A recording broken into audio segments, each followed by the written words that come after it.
मुंबई जिल्हा चिटणीस श्री माले साहेब पालांडे, कबड्डीचे आमचे जसवाल सिंग सरदारजी आमचे आणि सर्व खेळाडू मित्र, मी आज राजकारणात आहे त्याचं प्रामुख्यानं आणि मी आमदार आहे. अनेक पदं मी माझ्या आयुष्यामध्ये जी उपभोगली त्याला प्रमुख जी गोष्ट घडली ती क्रीडा आहे. मी आज सुद्धा रायगड जिल्हा कबड्डी असोसिएशनचा अध्यक्ष आहे आणि हुतुतूची कबड्डी ही बुवा साळवींनी आणि माझ्या वडिलांनी केली. रायगडमध्ये एक मोठं आमच्याकडे क्षेत्र होतं, पवार साहेबांना या जोडीने अध्यक्ष बनवले आणि माझे वडील उपाध्यक्ष होते आणि रायगड जिल्हा असोसिएशनचे ते बरेच वर्ष अध्यक्ष होते. नंतर मोहन पाटील झाले आमचे आमदार, माझे सहकारी. नंतर मी स्वतः त्या ठिकाणी आहे. सुरुवात आमची कबड्डी मधनं झाली. कबड्डीचे बरेचशा मित्रांना माहिती आहे आणि कबड्डी ही तरी ग्रामीण भागातली खरे कष्टकऱ्यांचं खरं क्रीडा क्षेत्रामध्ये काम करणारे कुठलं साधन असेल तर ती कबड्डी होती. परंतु जगामध्ये मी सगळीकडे फिरलेलो आहे आणि ऑलिम्पिकचे जेव्हा सामने होतात, ऑलिम्पिक होते तेव्हा मी निराशेने ती बघत असतो. आपला देश आज जगामध्ये भूखंड आणि लोकसंख्या असलेला सर्वात जास्त असलेले जे देश आहेत त्याच्यामध्ये चीन नंतर आपला नंबर आहे. आणि युएसए सारखा छोटा देश जो काल फुटबॉल मध्ये नंबर 2 ला गेला. मी परवाच 15 दिवसापूर्वी क्रोएशियाला जाऊन आलो ऑगस्ट महिन्यामध्ये. मी गेल्यानंतर आश्चर्यचकित झालो. आमच्या रायगड जिल्ह्यापेक्षा कमी क्षेत्रफळ असलेला तो जिल्हा आणि तो देश, लोकसंख्या 40 लाख फक्त. त्याची लोकसंख्या किती आहे? 40 लाख. आणि आज तो जगामध्ये नंबर 2 ला तो फुटबॉलच्या स्पर्धेमध्ये आज गेलेला आहे. याचं मूळ कारण काय? तुम्ही सगळे तरुण मुली आहात. मूळ कारण राज्यकर्ते याच्याकडे दुर्लक्ष करतात. खऱ्या अर्थानं या ठिकाणी क्रीडा क्षेत्रामध्ये ती फुटपट्टी आहे. जागतिक पातळीवर ज्याप्रमाणे डॉलरचा भाव आहे, जागतिक पातळीवर शेतकरी आपल्या शेतीचं उत्पादन आहे, जागतिक पातळीवर अर्थव्यवस्था कशी आहे, पण सर्वात जास्त कुठला असेल फुटपट्टी तर ती क्रीडा आहे. आज जगामध्ये सगळ्यात कमी बजेटमध्ये तरतूद असलेला क्रीडेसाठी आपला देश आहे. तुम्ही याचं बघा, नेटवर जा, तुम्ही सगळेजण करा बघा. तर नेटवर गेला तर तुम्हाला कळेल चायनामध्ये 25% बजेटच्या तरतूद क्रीडेसाठी, स्पोर्ट्ससाठी आहे. जपान केवढा देश आहे? एवढूसा देश आहे जपान. इस्रायल केवढा देश आहे?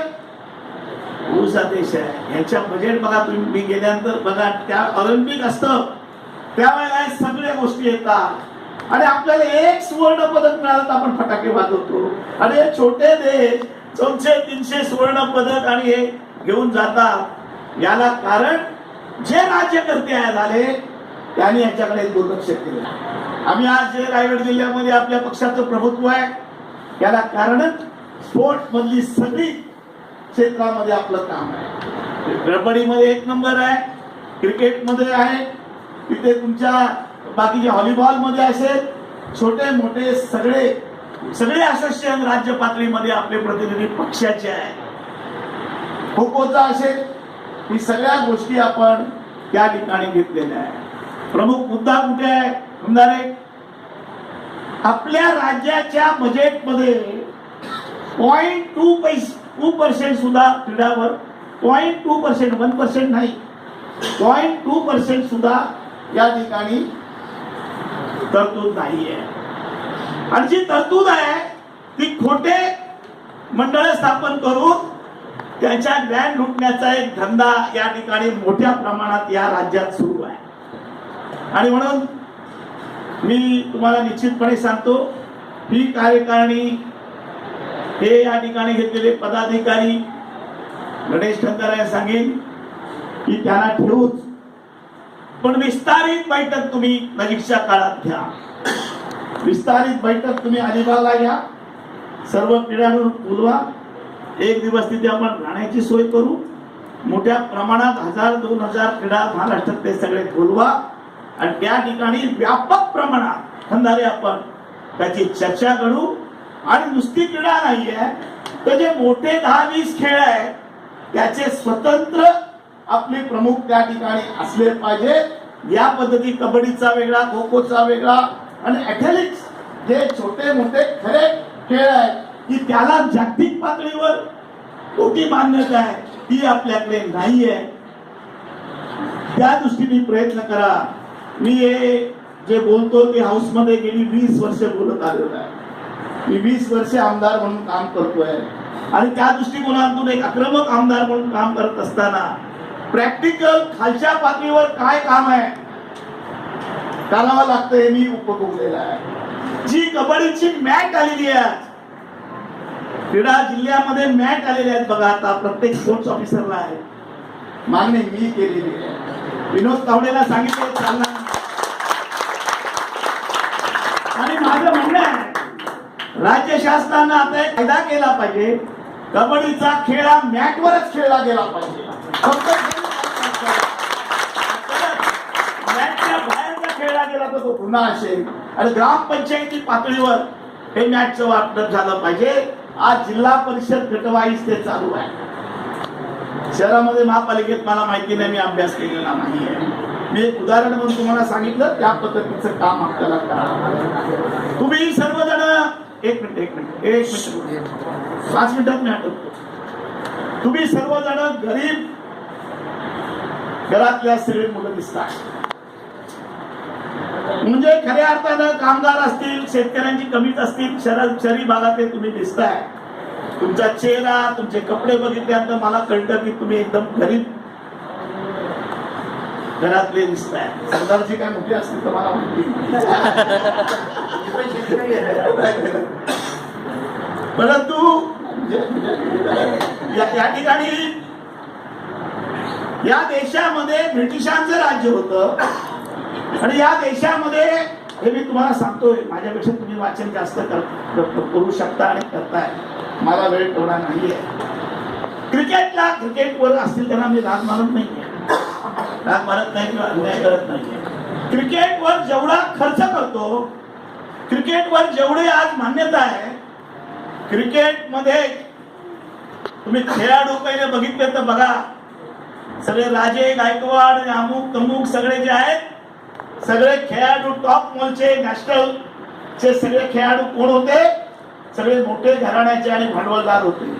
गरीबाला त्या ठिकाणी संधी नव्हती आणि आज सुद्धा नाही, पण आज हळूहळू होत आहे. तुम्ही खेळाडूचे तुम्ही पुन्हा एकदा साईडवर जा, कोण कुठे आहे ते बघा. कपिल देव हे गरीब घराण्यातला खरा व्यक्ती होतो, मागून त्याला पैसे मिळतात, सगळे मिळतात. प्रो कबड्डी आणि ही जी कबड्डीचा आता मेसेज चालू आहे, या पण आपण चालू केला. माझा भाचा जो आहे, माझ्या अस्वाद पाटील, तो आता तिथे कार्याध्यक्ष आहे आणि तो सगळं हाताळतो. पहिली प्रो कबड्डी आपण घेतली आहे, त्या ठिकाणी पुण्याला घेतली, माझ्या कंपनीला स्पॉन्सर केली 5-6 वर्षापूर्वी. आणि आज खऱ्या अर्थानं क्रिकेट सारखे पैसे कबड्डीच्या खेळाडूंना मिळू शकतात अशी एक आशा खरी तयार